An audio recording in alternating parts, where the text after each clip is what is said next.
নমস্কার বন্ধুরা, তোমরা সবাই কেমন আছো? আশা করি অনেক অনেক ভালো ভালো আছো। আছো। আমি পূজা, আমি খুবই ভালো আছি। আমি বাবন, আমিও খুব ভালো আর আছি। দুজনে একসঙ্গে ভিডিও করছি। এত রিকোয়েস্ট এখানে আমি ছিলাম না, কিছুদিন ও ছিল না। সেই হ্যাঁ, কারণেই ভিডিও একসাথে বানানো হয়নি। মাঝে আমিও ছিলাম না অ্যাকচুয়ালি একদম তোমরা আশা করি ভিডিও একসঙ্গে বানাবো। তাও যদি একটু প্রবলেম হয় তো মানিয়ে নিতে হবে। সামথিং হয়তো সপ্তাহে হয়তো একদম, ৪ দিন আসলো, ৩ দিন আসতে পারলাম না এরকমও হতে পারে। ঠিক আছে? একদম তো অবশ্যই আমরা চেষ্টা করব একসঙ্গে মানিয়ে নিতে হবে। হ্যাঁ, একসঙ্গে ভিডিও বানানোর কিন্তু একটু মানিয়ে নিতে হবে। কি করা যাবে? অবশ্যই। তো অবশ্যই ভিডিওটির টাইটেলটি হলো ৭ দিক থেকে হামলা। ভয়ঙ্কর বিপদে ইসরায়েল। তো অবশ্যই দেখব কি ৭ দিক থেকে কি হামলা করলো ইসরায়েলের উপর।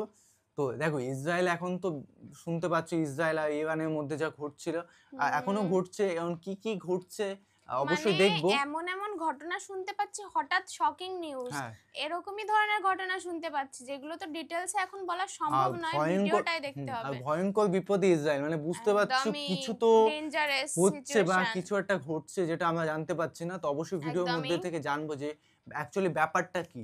মেইন ভিডিও তোমার ডিসক্রিপশন বক্সে পেয়ে যাবে, ওখান থেকে তোমরা চেক আউট করতে পারো।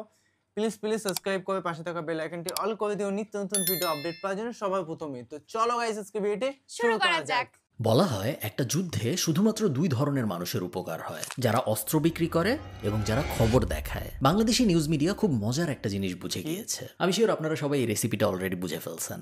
আমাদের মিডিয়ার রেসিপিটা আমি যদি একদম সহজ করে আপনাদের বুঝাই তাহলে এরকম: আমরা যেহেতু ধর্মপ্রাণ বাঙালি, আমরা ইসলাম ধর্মকে অনেক বেশি পছন্দ করি। এই কারণে বাই প্রোডাক্ট হিসেবে ইসলাম ধর্মাবলম্বী রাষ্ট্র সেগুলোর প্রতি আমাদের এক ধরনের ভালোবাসা আছে, এবং একইভাবে ন্যাচারালি ইসলাম ধর্মের সাথে খারাপ যারা করতেছে সেই সব রাষ্ট্রের প্রতি আমাদের এক ধরনের ঘৃণা আছে। এখন বাংলাদেশি মিডিয়া বুঝে গিয়েছে যে আমরা যদি এই ইমোশনগুলোকে কাজে লাগায় সবসময় নিউজ করতে পারি তাইলে আর কোনো কিছু নিয়ে আমাদের টেনশন করতে হবে না। এখন যেহেতু দিন শেষে আমরা নিউজ মিডিয়া, মিথ্যা কথা তো আর বলা যায় না। আমাদের যেটা করতে হবে সেটা হলো আমাদের সবসময় অর্ধ সত্য বলতে হবে। অর্ধ সত্য যদি আমি বলি তাহলে কেউ যদি আমাকে ধরতে আসে তাহলে আমরা বলতে পারবো যে কই, আমি তো মিথ্যা কিছু বলি না, আমি তো সত্য কথাই বলছি। বাট আমি কথাটাকে এমন ভাবে প্রেজেন্ট করব যেন যে শুনতেছে সে ঠিক তাই শুনে যা সে শুনতে চায়। আমরা যেহেতু ধর্মপ্রাণ মানুষ, আমরা যখন দেখব যা আমরা দেখতে চেয়েছি তখন আমরা লাখে লাখে জিনিসটা শেয়ার দিব।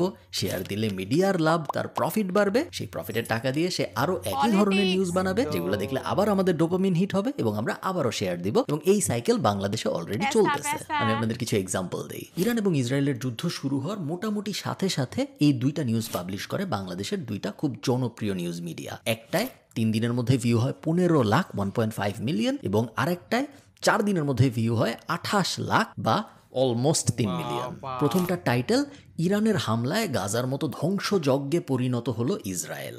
সেকেন্ডটা ইসরায়েল শহরকে বিধ্বস্ত গাজার মতো বানিয়ে দিল ইরান। এখন বাংলাদেশের দুইটা জনপ্রিয় মিডিয়া নিউজ করছে, এবং দুইটা নিউজের টাইটেল এবং থাম্বনেল যদি আপনি পড়েন আপনার মাথায় একটা জিনিস ক্লিয়ারলি আসবে, এবং যদি আপনি নিউজটা দেখেন তাহলেও আপনার মাথায় একদম ক্লিয়ারলি যে জিনিসটা আসবে সেটা হলো হ্যাঁ, ইরানের হামলার কারণে ইসরায়েল পুরো ধ্বংস হয়ে গেছে। এবং দুইটা নিউজই যেটা বলছে ইসরায়েল নতুন গাজা হয়ে গেছে, ইসরায়েলকে একদম ফ্ল্যাট করে দিছে ইরান, ইসরায়েল গাজায় কনভার্ট হয়ে গেছে একদম। বাস্তবতা কিন্তু এরকম না। জুনের 14 তারিখে ওই ভিডিওগুলো পাবলিশ হওয়ার আগের 48 ঘন্টার দিকে যদি আমরা তাকাই তাহলে আমরা বুঝতে পারবো অ্যাকচুয়ালি ইরান ইসরায়েলকে কিরকম গাজা বানাইছে। ইসরায়েল ইরানের 138 জন মানুষকে খুন করে এই সময়টায়। এই 138 মানুষের মধ্যে মিলিটারির হাই অফিসিয়ালস ছিল, ইরানের পার্লামেন্টারি মানুষজন ছিল, নিউক্লিয়ার সায়েন্টিস্ট ছিল, এবং অবশ্যই সাধারণ মানুষজনও ছিল। 29টা শিশুও ছিল। এটা জাস্ট মৃত্যুর কথা বলতেছি আমি, শুধু কিন্তু মানুষ মারা যায়নি ইরানে, আহতও হয়েছে অনেক। এক্সাক্ট হিসাব হলো 320 জনের আশপাশে আহত হয়েছে। এই ছিল ইরানের ক্ষয়ক্ষতির হিসাব ইসরায়েলের অ্যাটাকের কারণে। এখন এই সেম টাইম ফ্রেমে এই 48 ঘন্টায় ইরান ইসরায়েলের ওপরে অ্যাটাক শুরু করছে মোটামুটি 10-12 ঘন্টা পরে। সো ইরান একটু কম সময় পেয়েছে। বাট এই সেম মোটামুটি টাইম ফ্রেমে আমরা অন্য দিকের হিসাবটাও দেখি। এই যে মিডিয়াগুলো বললো না আপনাকে যে ইসরায়েলকে একদম ইরান গাজা বানায় ফেলছে, এই 48 ঘন্টা অ্যাকচুয়ালি কি হয়েছে জানেন? ইসরায়েলে 7 জন মানুষ মারা গেছে, 5 থেকে 7 জন রয়টার্সের হিসাবে। এই 5-7 জন মানুষ মারা যাওয়া ছাড়া এই যে বললো না যে ইসরায়েলকে গাজা বানায় দেওয়া হয়েছে, একদম ফ্ল্যাট করে দেওয়া হয়েছে, আসলে কি হয়েছে জানেন? 100 ব্যালিস্টিক মিসাইল এবং 100 ড্রোন অ্যাটাক করা হয়েছিল ইরান থেকে ইসরায়েলে, যার বেশিরভাগই আকাশে অ্যাটাক ডিফেন্ড করা হয়েছে, এবং কিছু কিছু মাটিতে পড়েছে। যেগুলা মাটিতে পড়েছে সেগুলা ইসরায়েলের মাটিতে পড়ার কারণে ইসরায়েলের 100 মানুষ ডিসপ্লেস হয়েছে। টোটাল 10 থেকে 15টা বিল্ডিং এর ক্ষতি হয়েছিল ওই সময়। ডিসপ্লেস হওয়ার মানে হলো গিয়ে তারা সাইরেন শুনে চলে গেছে অন্য জায়গায়, এটাকে বলা হয় ডিসপ্লেস হওয়া। এই জিনিসটাকে বাংলাদেশি মিডিয়া রিপ্রেজেন্ট করছে যে ইসরায়েলকে গাজা বানায় দেওয়া হয়েছে। এইভাবে কেন করছে? কারণ তারা জানে যে ঠিক এইভাবে যদি নিউজটা সাজানো হয়, ঠিক এইভাবে যদি আমরা কিছু অংশ এখান থেকে নিয়ে মানে কিছু অংশ কিচ্ছুই ওখান হয় না থেকে নিয়ে ইসরায়েলের ন্যারেশনটা বানাই, তাহলে আমরা যেহেতু ধর্মপ্রাণ বাঙালি, আমরা অনেক এক্সাইটেড ভাই হব, আমরা অনেক কি খুশি হব, এবং টেকনিক! আমরা সাধারণত তখনই কোনো কিছু শেয়ার করি যখন আমাদের অনেক খুশি লাগে বা আমাদের একটা হ্যাপি টাইপ মোমেন্ট সৃষ্টি হয়। ন্যাচারালি আমাদের ব্রেন আমাদের যা ভালো লাগে না তা আস্তে আস্তে অ্যাভয়েড করে। আপনি দেখেন রাস্তা দিয়ে আপনি হাঁটতেছেন, মনে করেন রাস্তায় একটা বিড়াল মরে পড়ে আছে বা একটা পাখি মরে পড়ে আছে, আপনি একবার তাকায় আর তাকাবেন না, কারণ আপনার ব্রেন জানে যে ওইদিকে তাকাইলে আপনার খারাপ লাগবে, কষ্ট লাগবে। রাস্তায় যদি সুন্দর কোনো একটা কিছু থাকতো তাহলে আপনি বারবার তাকাইতেন, আপনি কাছে যাইতেন, আপনি দাঁড়ায় দেখতেন। কেন? কারণ ওগুলো সুন্দর জিনিস, আমাদের ব্রেন ন্যাচারালি চায় ডোপামিন হিট আরো বাড়াইতে। ডোপামিন নিউজ যাকে মিডিয়াগুলা এক্স্যাক্টলি এই জিনিসটা করতেছে, খুব বাজেভাবে করতেছে, যেটা দেখতে খুব বাজে লাগতেছে। এটা কিন্তু একবারের কাহিনী না। এর আগে যখন গাজা এবং ইসরায়েলের এই যুদ্ধটা চলতেছে, সেই সময় আপনি যদি কিছু নিউজের হেডলাইন দেখেন, এগুলো সব কিন্তু জনপ্রিয় নিউজের হেডলাইন। আমি বলতেছি বাংলাদেশের নেতানিয়াহুর দুঃখ প্রকাশ, শেষ হচ্ছে ইসরায়েল গাজা যুদ্ধ, 1 বছর আগের নিউজ এবং 1.6 লাখ ভিউ। গাজা যুদ্ধ ইতিহাসের সবচেয়ে বড় ভুল, যার পুরো দায় নেতানিয়াহুর, 1 বছর আগের প্রায় 2 লাখ ভিউ। আমি না এই ব্যাপারগুলো নিয়ে একটু ডিস্টার্ব ছিলাম, কারণ আমি যেহেতু দেশের বাইরে থাকি, ন্যাচারালি আমার দেশের বাইরের আমাদের লোকাল যে নিউজ, আইরিশ নিউজ, সেটা দেখা হয়, এবং একই সাথে আমি যেহেতু বাংলাদেশের, আমি বাংলাদেশি নিউজও ন্যাচারালি আমার সামনে চলে আসে, মানুষজন শেয়ার করে। দুইটা নিউজ যখন আমি দেখি, কোনো একই দিনের একই ঘটনার 2 ধরনের কাভারেজ যখন আমি দেখি, আমার বেশ অবাক লাগে যে একদিকে আমি দেখতেছি একটা দেশ আরেকটা দেশকে বেশ কোণঠাসা করে ফেলছে, কষ্টকর। অন্যদিকে বাংলাদেশে আমি দেখতেছি যাকে আমি এখানে দেখছি কোণঠাসা করে ফেলেছে, যার আমি দেখছি এখানে অনেক ক্ষয়ক্ষতি হয়েছে, তার স্মল উইনগুলো নিয়ে এখানে বড় বড় নিউজ, এবং তার যে বিশাল ক্ষতি হয়েছে এটা নিয়ে এখানে কোনো নিউজ নাই। যখন আমি একটু ডিস্টার্বড হইলাম, তখন আমি ভাবলাম যে এই জিনিসকে আমার একারই মনে হয়। আমি কয়েকজন যারা এই ধরনের যুদ্ধ নিয়ে অনেক বেশি পড়াশোনা জানেন এবং করেন এবং নিয়মিত খোঁজ খবর রাখেন, তাদের একটু জিজ্ঞেস করে দেখি যে তাদের কি মনে হয়। মুহাইমিন ভাইয়ের উত্তরটা ছিল অনেকটা এইরকম। হ্যাঁ, অবশ্যই। আসলে নিউজগুলা যেভাবে প্রেজেন্ট করা হয়, এটা রিয়েলিটির সাথে মিলে না। কয়েকটা উদাহরণ দেই। যেমন হুতিরা যখন আপনার ইসরায়েলের উপর আপনার যেই ব্লকেড দিয়েছিল যে লোহিত সাগরে কোনো জাহাজ যেতে পারবে না, আসবে না ইত্যাদি। তো এটা তো বুঝা গেছে যে এই ব্লকেড 100% আসলে সাকসেসফুল করা ওইভাবে সম্ভব না। এটা বুঝাই যায়। তো তারপরেও ধরলাম যে 100% সাকসেসফুল করলো, কিন্তু লোহিত সাগরের মুখ কিন্তু পৃথিবীর একমাত্র পথ না। ইসরায়েলের আপনার পশ্চিমে পুরা অংশটা সাগর এবং ওটা খোলা আছে। তো তখন একটা থাম্বনেল দেখা গেল যে ইসরায়েলকে ভাতে মারার বুদ্ধি করেছে হুতি। হ্যাঁ, এটা আমরা এখন দেখেছিলাম। আপনার যেখানে সমুদ্র মানে একটা অংশ পুরাই খোলা আছে এবং আপনার মূল মিত্ররা হচ্ছে ওই পাশে, তো কিভাবে এটা ভাতে মারার বুদ্ধি হইতে পারে? সেটাই। ইট মেক্স নো মানে সেন্স। নিউজগুলো কিন্তু ফেক ওই ওই করেছে ওই বাংলাদেশের ধরনের ইয়ে দিল, মিডিয়া। এবং এই যে ভাতে মারা, এটা কি মানে আমাদের দেশের অর্ধসত্য যে বলে। সংস্কৃতি, এটার সাথে খুব মানে একটা রিলেভেন্ট এবং মানে খুব এক্সাইটিং লাগে ভাতে মারবে ব্যাপার। মানে তো সত্যর মধ্যে আবার ফেক। দিন শেষে কি হলো, ইসরায়েলকে ভাতে মরছে, মরে নাই, কিন্তু ওইভাবে সামনে দিয়ে যাচ্ছে। তারপরে আবার যেমন হিজবুল্লাহকে মানে হিজবুল্লাহ অবশ্যই সাহসিকতার সাথে ফাইট করেছে, কিন্তু আলটিমেটলি যেটা হয়েছে সেটা হচ্ছে যে ইসরায়েল মানে কিছু হিজবুল্লাহকে কিছু প্রায় মিডিয়া উইকেন্ড করে দিয়েছে। হুম, এবং এখন বলছে দেখেন হিজবুল্লাহ কিন্তু ভিউজের আসলে জন্য। অ্যাক্টিভেট হতে পারছে না, কারণ তার যে উপরের চেইনটা এটা একদম মানে মানে ডিসরাপ্ট করে এবং অস্ত্রের গুদাম অনেক উইকেন্ড করে দিয়েছে। কিন্তু একটা নিউজও পাবেন না যে এখানে বলা হচ্ছে যে আসলে রিয়েলিটিটা এদিকে যাচ্ছে। বরং সবসময় একপাক্ষিক নিউজ দেওয়াতে আমি মনে করি যে আসলে এইটা ভালো রিপ্রেজেন্টেশন হচ্ছে না। দেশের মানুষ শিখছে না কিছু। দেশের মানুষও দেখা গেল যে এর ফলে এই এক ধরনের এক্সাইটমেন্ট ফিল করে একে ফাটাই দিব, মেরে ফেলবো। মানে যুদ্ধ তো পৃথিবীতে এভাবে চলে না। হুম। এটা প্রযুক্তির খেলা। মানে এখানে যে কত ব্যাকগ্রাউন্ড, ফরগ্রাউন্ড, কত এমনকি একটা ঝাড়ুদার থেকে শুরু করে একটা বিজ্ঞানী, একটা জেনারেল থেকে শুরু করে একজন রাজনীতিবিদ, প্রত্যেকের একটু করে অবদানের অসংখ্য জিনিসের ফলাফল একটা। এটা এমন না যে এটা রাস্তায় ২ টা পোলাপান মারপিট করলো যে একে ফাটাই দিল, মেরে ফেললো। তো এইভাবে আমাদের কি একটা ধরনের ভুল একটা গণ্ডির মধ্যে বা বাবলের মধ্যে বেশ আমাদেরকে ভালো রাখা কথা হয়। বলে। তো এটা আমি মনে করি যে আসলে এর ফলে নিউজ পেপার গুলা, পেপার তো বলবো না, নিউজ চ্যানেল গুলা তাদের অথেন্টিসিটি নষ্ট করছে। যদিও এর ফলে সাময়িক অনেক লাভ হচ্ছে, কিন্তু এতে কি অথেন্টিসিটি নষ্ট হচ্ছে। আচ্ছা, খুশি করার মতো মিডিয়া বানানোর এই যে দৌড়, এই দৌড়ে কিন্তু শুধুমাত্র নিউজ মিডিয়াগুলো আছে তাই না, এটা আমাদের ইনফ্লুয়েন্সার সমাজও জড়িত। এটা আপনি তো জিনিসটা টপে একটু থাকে। বুঝেন, এটা একটা বোঝার জিনিস এবং এটা বেশ থিওরিটিক্যালি ইন্টারেস্টিং, ইন্টেলেকচুয়ালি ইন্টারেস্টিং একটা জিনিস, যেটা আপনার বোঝা জরুরি বলে আমি মনে করি। মনে করেন আপনি একজন যে প্রত্যেকদিন রান্নার ভিডিও বানান, আপনি রান্নার ভিডিও বানাচ্ছেন, একদিন 10 জন মানুষ দেখতেছে, আরেকদিন 20 জন মানুষ দেখতেছে, আবার তারপরের দিন 15 জন মানুষ দেখতেছে, তেমন কোনো আহামরি গেইন হচ্ছে না আপনার।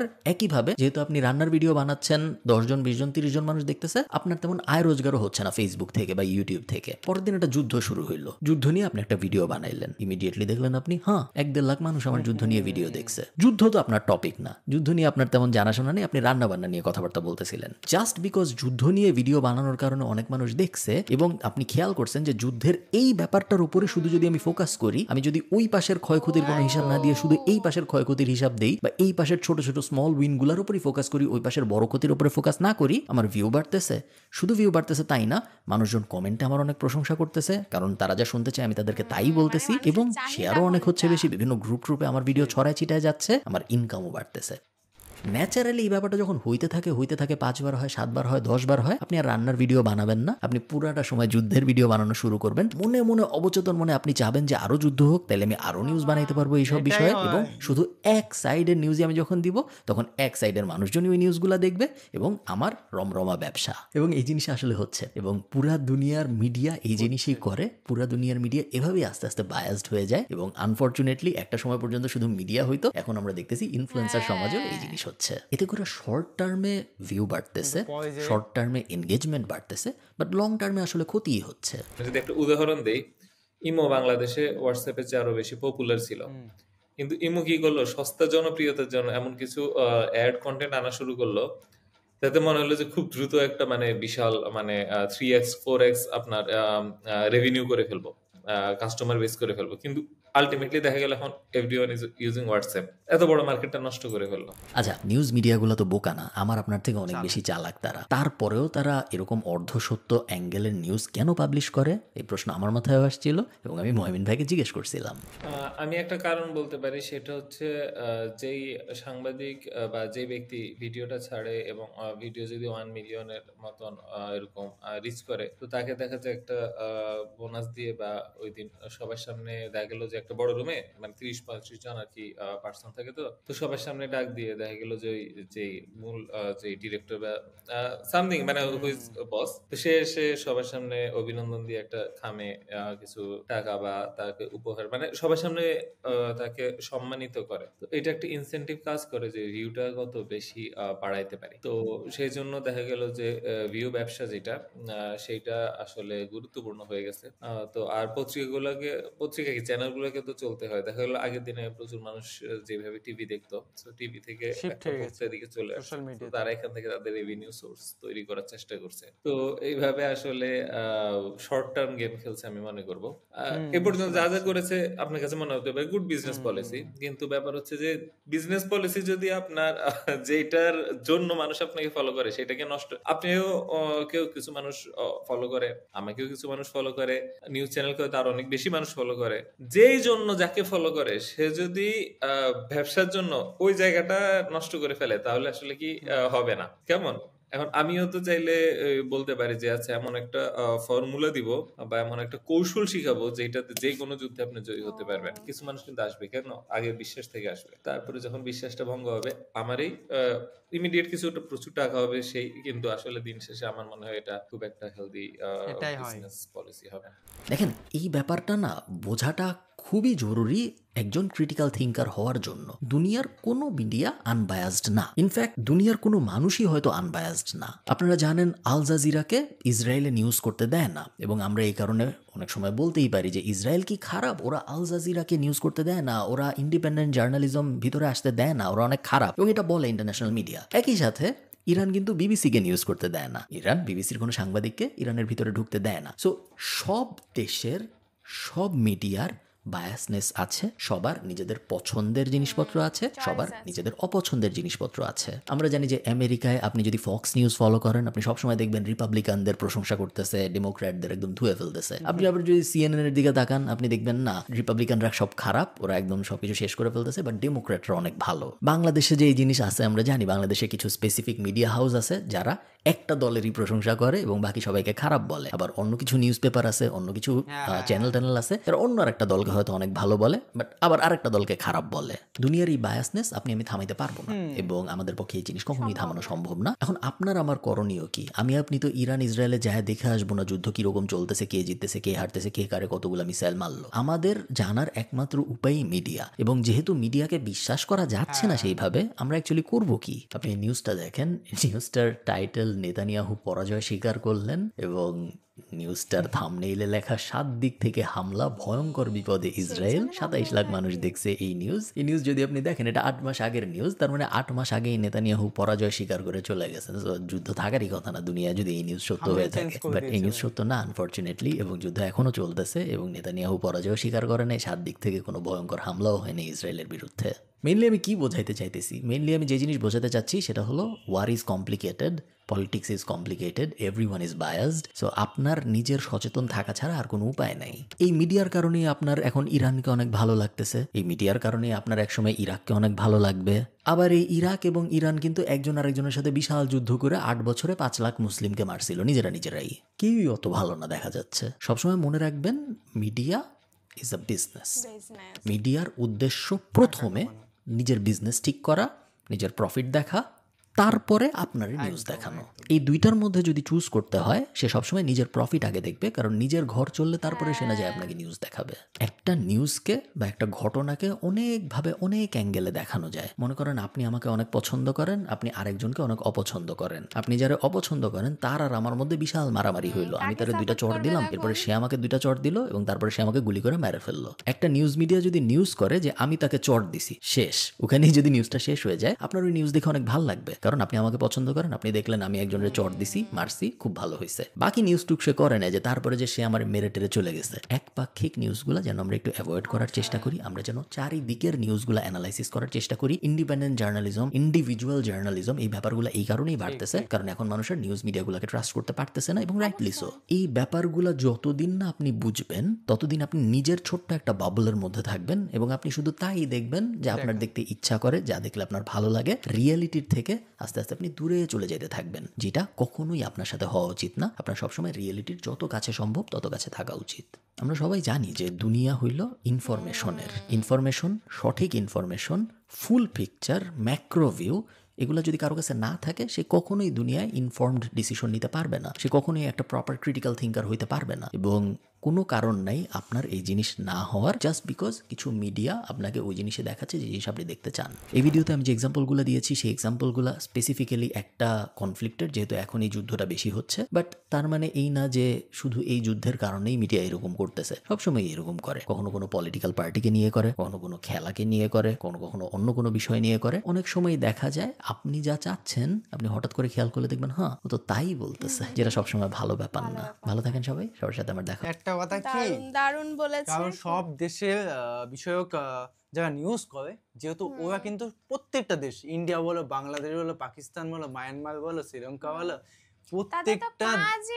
প্রত্যেকটা দেশ এটা করে, কারণ যতটা ফেক নিউজ হবে ততই ইনকাম, ততই কিন্তু ইনকাম সোর্স। তাদের নিউজ দিয়েই পেট চলে, নিউজ দিয়েই সংসার চলে। তো নিউজ যদি সেরকম মশলাদার হয়, তো পাবলিক যদি পছন্দ করে, তার জন্য কিন্তু অর্ধ সত্য, মানে হয় সত্য মধ্যে একটু গোলমাল আছে, একদিকে সত্য বলছে, দ্বিতীয় পক্ষে সত্য কথা কিছু বলছে না, কিছুই বলছে না, অন্ধকারে রাখছে বিষয়টা। তো কি ক্ষেত্রে কি হয়, বাংলাদেশ প্রথমত ইসলামিক কান্ট্রি, তোমরা সবাই জানো ভালো করে। তো কি হচ্ছে, যখনই সাপোর্টটা নিশ্চয়ই ইরানের উপর সাপোর্টটা পাবে। এখন কি করছে, ইরানের ভিডিওগুলো দেখালে তো কোনো ইন্টারেস্ট থাকছে না, বা টাকা ইনকাম সোর্স বাড়ছে না, সেটাকে পছন্দ করছে না, অ্যাকসেপ্ট করছে না। যারা যেটা শুনতে চায়, যেটা ভালোবাসে, সেই নিউজটাকেই ঘুরিয়ে দিচ্ছে। এখন নিউজ বলছে কি ইসরায়েলের উপর ধ্বংস হয়েছে, এই বাড়িগুলো একদম, মানে 7 দিক থেকে হামলা হচ্ছে, এই সমস্ত, মানে নিউজ বলে অর্ধ সত্য হ্যাঁ, বলে।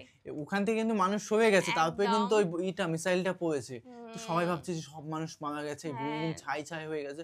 এটাই হচ্ছে টেকনিক। আমাদের ইন্ডিয়ার ক্ষেত্রে যে হকার সাংবাদিক অনেকেই বলে, বা হ্যাঁ, রিপাবলিক বাংলা, এটাও সেম হয়। হ্যাঁ, ওরা প্রচুর টাকা কামাচ্ছে গাইস, ওদের কোনো যায় আসে না তুমি কি বলছো। আমরাই ফেক নিউজ দিয়ে ওদের প্রমোট করছি, যে আমরাই ওদের রোস্ট করছি, ওদের হ্যাঁ। প্রমোট করছি, ওদের কিছু হচ্ছে না, ওদের টাকাই হ্যাঁ, আসছে। আমরা ওকে যা ইচ্ছা বলি, ও একদম। মাসে 10 থেকে 40 লাখ টাকা কামাচ্ছে, সেটাই, সে আরো মিথ্যে দিন কথা দিন বাড়ছে, কারণ বাড়ছে। আমরা বাড়াচ্ছি। হ্যাঁ, তো ওর কোনো যায় আসে না, ওকে কে কি একদমই বললো সম্ভব না নয়। বললো কিচ্ছু আর যায় আসে না। তোমাদের কেমন লেগেছে ভিডিওটা থেকে কি জানতে পারলে সেটা অবশ্যই হ্যাঁ, কমেন্টে জানাও। কারণ নিউজ এমন ভাবেই চলে যে এখন তো ইউটিউবটাই হচ্ছে মেন টাকা ইনকাম করার সোর্স, কারণ ইউটিউব, ফেসবুক, হ্যাঁ। ফেসবুক তো বন্ধ করে দিয়েছিল মাঝে, টাকা একটু হ্যাঁ, কম দিয়েছিল। তো রিসেন্টলি কি হচ্ছে যে আমরা এখন আগের মতো নিউজ দেখি না, মানে হুম। টিভিতে নিশ্চয়ই এখন মোবাইলে সবাই হ্যাঁ, শিফট হয়ে এখন যাচ্ছে। সবার হাতে মোবাইল থাকে, হ্যাঁ। কে আর টিভি খুলে দেখবে, হাত থেকেই দেখে হ্যাঁ, নেয় তো যেরকম। অবশ্যই এই জন্য ইউটিউবটাতে প্রচুর মানুষ ফোকাস হুম। দিচ্ছে এই ক্ষেত্রে। তো অবশ্যই গাইস, ভিডিওটি কেমন লাগলো অবশ্যই কমেন্টে কমেন্টে জানাও, কমেন্ট করে জানাও, এবং কি ধরনের ভিডিও রিঅ্যাকশন সেটাও চাই। কমেন্টে হ্যাঁ, জানাও। তো নতুন একটা ফ্রেশ ভিডিওতে দেখা হবে। Bye bye, tata. Take care.